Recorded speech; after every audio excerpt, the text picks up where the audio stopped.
เอามีแฟนแล้วบ่ยังบ่แท้วะนี่เจ้าได้แฟนคอยเฮ้เจ้าเนาะงามแต่ก็มากแต่ว่าเลยมากแล้วยังวะมากแต่ปากเนาะสวยอลีบ่นี่โสดอันนี้ไปเกิด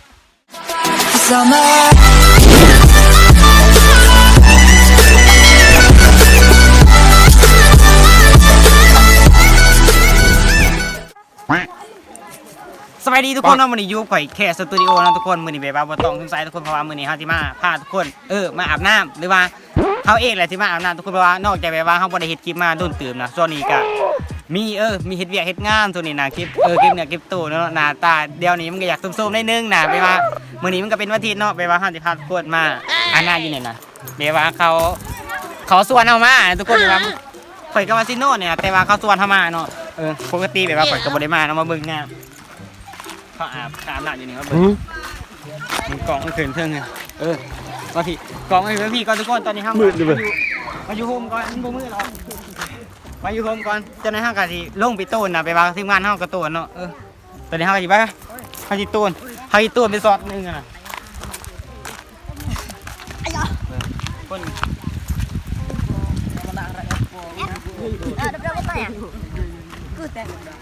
อันนั้นคือทีมงานที่เขาชวนเฮามาทุกคนมาเบิ่งโอ้กระโดดเนี่ยกระโดดเนี่ยพวกเด็กกระโปงขตาตัวๆเลยเห็นเลยมันมือเห็นนะตอนนี้เฮากับสิโดดคือกันเนาะมึงจะโดดลงกันเลยบ่ได้อาบโดนนี่เนาะม่วนอยู่บ่ม่วนอยู่บ่ผู้สาวก็มีโดดก่อนแต่ว่าตอนนี้เฮากับสิโต้นอาบกันทุกคนแล้วมันก็ฮอดอลีนะไปต้องไปเงินไปกูไม่ต้องพี่กู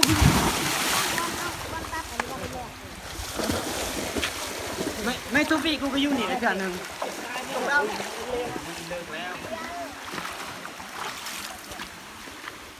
โอเคทุกคนเนาะตอนนี้เรากำลังอาบน้ำเว้ยนี่ก็มาเลยมีคนส่วนเลยนี่บักมันส่วนมานี่โอ้ทำกะมึงไปแม่ผู้สาวอยู่ไหนเนี่ยไปโยกเขาไปกูบกล้ากูคือบกล้ากูมีลูกมีเมียแล้วจะไม่ลูกกูใครเดี๋ยวสิทุกคนไปว่าเฮาก็มาอาบน้ำนะผู้สาวก็มีแต่ว่าเฮาก็บกล้าอย่าทุกคนย่านเขามีแฟนนะเนาะยังเขามีแฟนเนาะเดี๋ยวเขาใครยิ้มว่าอร่อยดิน้ำมันอยากคุณนี่เนาะน้ำใช้ใช้เกินกำหนดอันนี้จนคุ้นแท็กซี่เลยทุกคนไม่ว่าเขาก็มาอาบน้ำนี่ซื่อแล้วช่วงนี้มันแบบว่าอากาศมันก็ร้อนนิดนึงช่วงนี้ฝนมันก็บ่อยากตกอยากยังนะไม่ว่าเขาก็มาอาบน้ำแบบแท็กซี่ตูนไปกันแท็กซี่นะคิดคือเด็กหน่อยมาอาบน้ำแบบว่าน้ำยังวะน้ำยังคืออื่นหวยเตี้ยงเหรอน้ำหวยเตี้ยงเนาะบักตะกอกมันพามาไปเอาคุณคิดก็ว่าสีนอนเลยนะมันก็แซดไปบอกว่ามึงสิไปบ่สั่นมาเขาบ่ไปมันสิว่าเผยคิดตัวเบิ่งฮะอันนี้แหละบางอันนี้นั้นพามันส่วนมานี่บางอันนี้ปกติก็แบบข่อยก็บ่ได้มาตรงนั้นมันสิทุกคนมีว่าเขาพามาเขาส่วนมาเฮาก็บ่อยากปฏิเสธนิดนึงนะเฮาก็มุกบักน้อยมากผู้เที่ยวบ่อาบเนาะตัวนี้ดูสิแล้วเล็กผู้สาวก็มีอยู่แต่ว่าบ่กล้าไปหาเขานะแบบว่าอย่างเขามีแฟนนั่นนึงบ่ดังลีเขาได้ยินแต่บ่จักผู้สาวก็มีอยู่เนาะเบิ่ง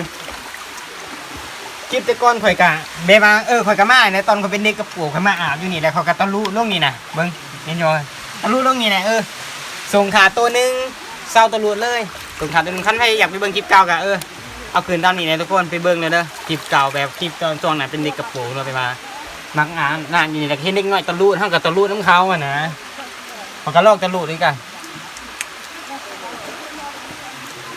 แท็กซี่แหละบรรยากาศกับแท็กซี่เนาะยั่วๆไปนิดนึงขึ้นไปตัวอยู่เทิงมั้งขึ้นไปมองไปตัวอยู่เทิง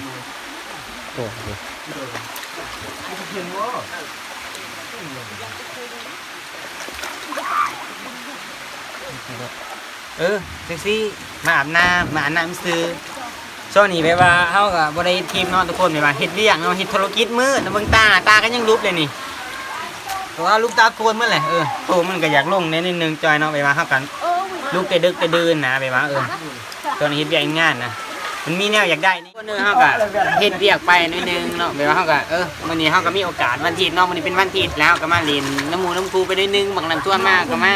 คันบ่มามันสิว่าเฮาอีกจังซั่นแหละจังซี่แหละทุกคน อันนี้มันก็ตัวเก่าภาพอาจปีหา ก็บ่กล้าแน่นิดนึงนะก็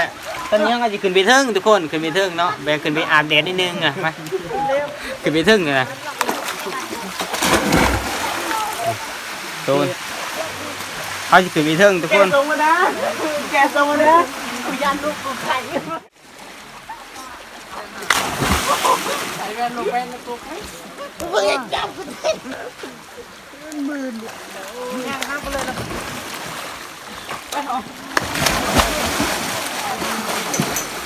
มันขึ้นได้อันนี้นะตายเลยเนี่ยบอกนี่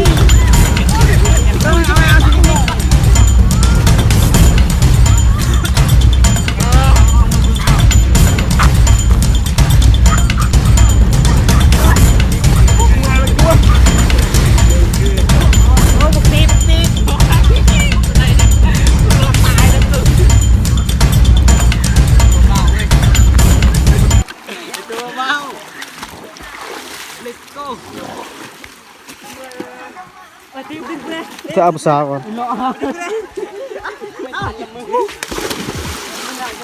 กับหลอดใต้เมื่อกี้นะมันขึ้นบ่ได้เมื่อกี้ขึ้นคอยนิดนึง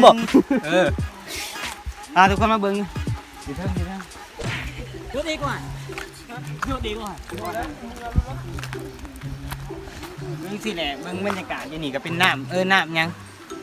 น้ำเขาค้างนะแปลว่ามันเป็นแบบคือเขื่อนหน่อยนิดนึง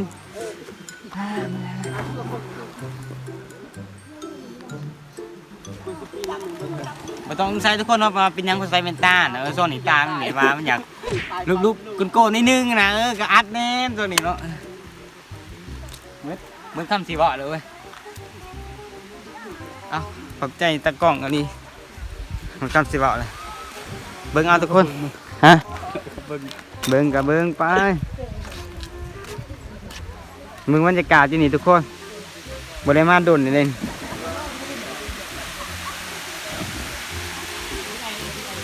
ตัวลุลงนี่เนาะโอ้หอดตีนเลยมึงขอใส่เกลือนะเว้ย ขอใส่เกิบมึงยังขอลงกู ขออะไรเนาะพี่เชทุกคนเนาะบรรยากาศแบบอยู่หวยเจียงคือได้โอ้กันนี่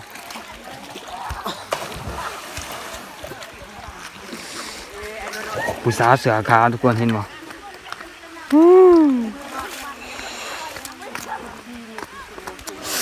ขาวจั๊วนะนุ่งเสือขาว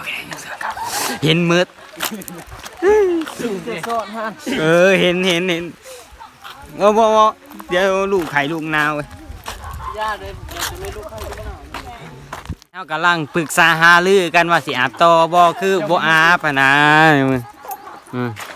มึงแต่ละคนเดี๋ยวสิปรึกษาหารือกันนิดนึงเนาะสิอาบต่อว่าคือสิเมื่อนี่ คันขี้กากเว้ย เฮ้มึงอย่ามาสัตย์ดิสิอาบต่อบ่ว้าเห็นมืดบ่งามมึงเห็นเหมือนท้องกระโพดนี่เนาะเหมือนกระโพดสิอาบต่อว่ามึงนี่ ทำมึงเองเนี่ย เอาถามมึงอะไรมึงพามาเอาอาบอีก บ่อาบกับเมื่อ บ่อาบกับเมื่อมันมามันสิอาบต่อหรือว่าบ่อาบกับเมื่อผมนะอาบบ่แล้วแต่มึงคำเมื่อมาเลยสิเมื่อกับเมื่อเนาะ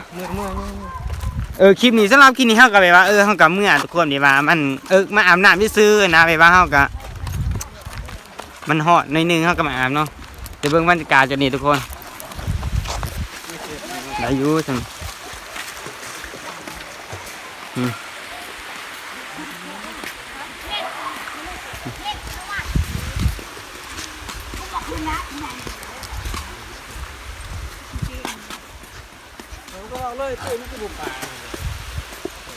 ตอนนี้เฮาก็กำลังยางนะแบบว่ายางนิดนึง